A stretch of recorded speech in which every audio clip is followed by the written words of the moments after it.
Wow, non li mu lay wax yow doo nit lu mu la laaj jox nga ma ko bien ba ci weccit lu mu bon bon di nga ma jox biscuit sama album bu génne rek ñu kii. Ok, c'est bon.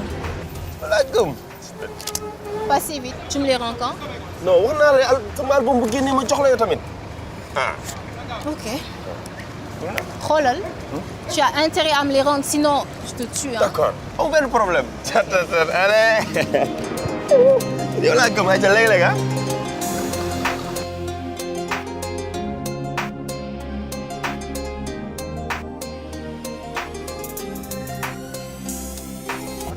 terrain baa ngi nii juste 180 mètres carrés bien lotissé donc à 1 kilomètre yaa ngi am Bambilor juste derrière Lac Rose la. D'accord. Et puis 25 kilomètres ak APH bi. ak yaa ngi Dakar. donc rien à envier ñi nga xam ne ñu ngi aux alentours.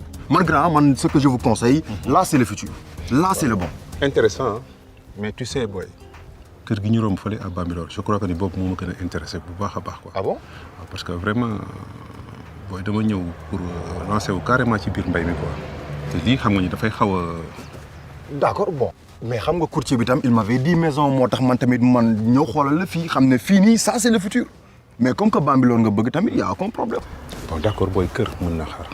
mais tu sais boy j'ai fait 20 ans en France. 20 ans. alors je suis revenu pour dugg ci mbay bi booy pour rattraper le temps perdu. parce que tu sais man sama doom moo duggoon ci sur Facebook gis ci benn programme bu ADMP bu xam tekki fii. tekki fii.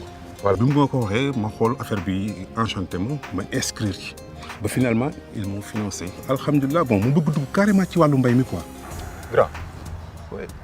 j'ai un grand frère il s'appelle Ousmane. ça fait 5 ans mu ngi nekk dans la galère. gis nga bu yàlla defoon ba mu dégg la. non dina baax trop. fexeel ba nga convaincre ko mu dellu si affaire bi léegi fii la de c'est sûr. foog ngeen xam loolu.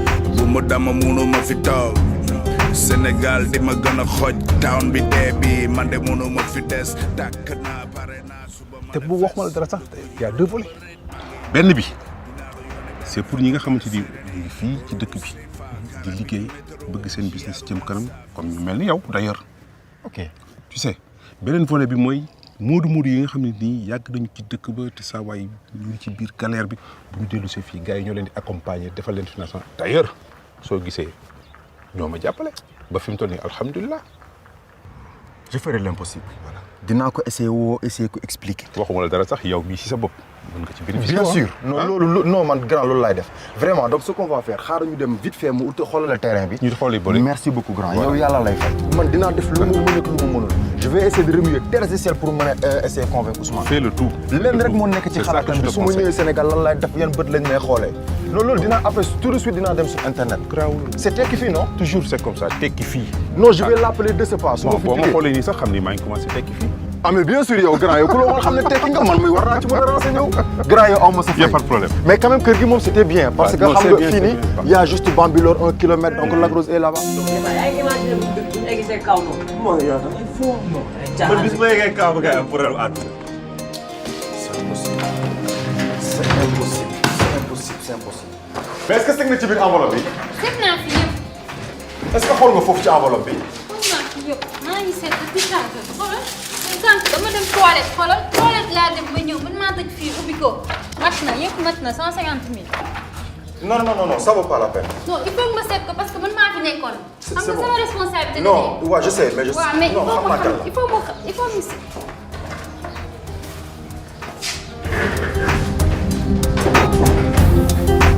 fii daal lépp lu réer man la bureau boo xam dañ koy tëj dem ñëw mel ni comme fii dafa am benn bureau ante yooyu xanaa dafa am ay jinne wala ay rab fi man maa fi dencoon xaalis.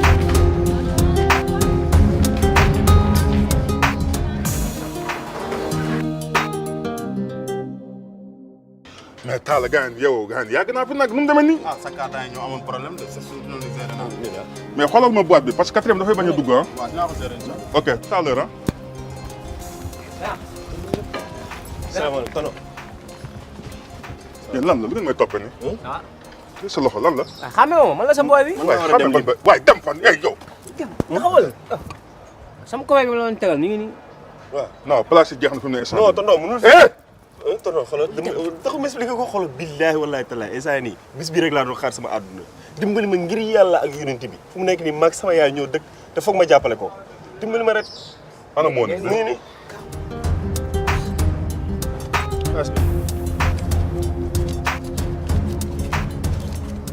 man. demain. 10 heures. lii suba. 10 heures si ngoon. d'accord am problème te yaay toppatoo sa bopp ah. am problème. Mali laa lay déposé. nga gérer sa bopp. Mali ah. wala ki lay jàll nga jéggi sirat. siraatal mustaqim. xam nga sirat nga am siratal mustaqim. désert bi naaj bi tàngoor bi jaan yi nga naan ma naar yi. nga naan ma ay siratal mustaqim. te coolu la.